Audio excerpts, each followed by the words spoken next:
No amount of leather jackets would help that man pick that card up. I mean, it is freaking huge.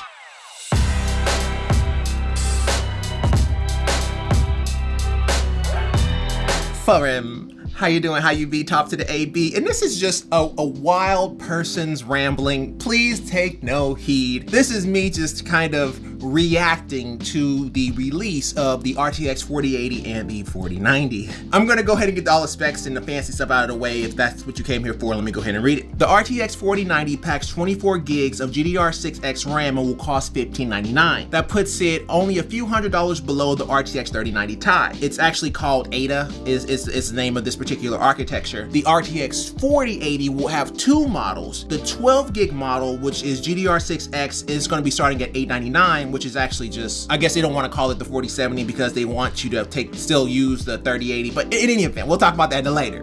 We'll talk about that a little bit later. The RTX4080 is 12 gigabyte model is going to be $899, whereas the 16 gigabyte model is going to be $1199. The 4090 will come on sale beginning October the 12th, and the 4080 will launch sometime in November. Okay, now that that's out of the way and that took all of me to say that properly, here's my thing, okay, let's just start with the size. Okay, I am a mini ITX enthusiast. I make no concessions about it. It is who I am. And I'm sitting here watching, you know, with my Xavier Sentry, my mini ITX case, in horror as this man pulls out a literal brick and holds it to his ear. I'm like, what is wrong with you? Like, that card is at least 3 slots. I mean, easy 3 slots.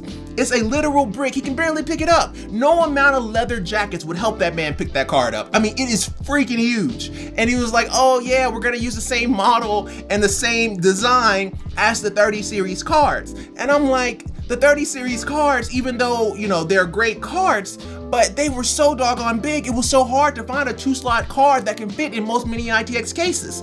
Because generally the 3080 Ti, the 3080, the 3090 Ti, the 3090 are usually more geared towards enthusiasts. And enthusiasts have certain sets. It's almost like the 4080 and the 4090, their price point puts them outside of your average gamer. Typically your average gamer doesn't go for those kind of cards. They usually go for a 4070, 3070, 3060, 1060, 1070. That's where your normal gamers lie. They're already over $1,000 from the 4080. Over $1,000. And it's almost like they were sitting there talking and be like, oh, okay, Ethereum moved to proof of stake. Oh, okay, well, let's go ahead and still raise the prices of the 4080. And it's like, it's so expensive and it's so hot. And that graph, oh my God. Okay, so he shows this graph and he's like, okay, hey, so the new architecture is up to 2 or 3 or 4 times faster than the previous versions, the 3000 series and the 2000 series. And on top of that, if you give it even more power, it gets even better. Like, I didn't know that if you gave something more power, it gets more better. Like, I know this, but it also generates more heat. So it's like, okay, now I need a 1000-watt power supply. I'm sorry, do you know anybody who makes a 1000-watt SFX PSU? I do not. So, I mean, and I get it, and it's the ramblings of a person that is an enthusiast gamer. I get that. But at the same time, that's who they're marketing to. That's really who their market base is. You're in the enthusiast market. It's a niche product. So either you're talking about enthusiasts like myself that have a particular niche like mini ITX form factor, or you're talking to content creators, things of that nature. And content creators, you didn't mention anything about how it does in Premiere Pro.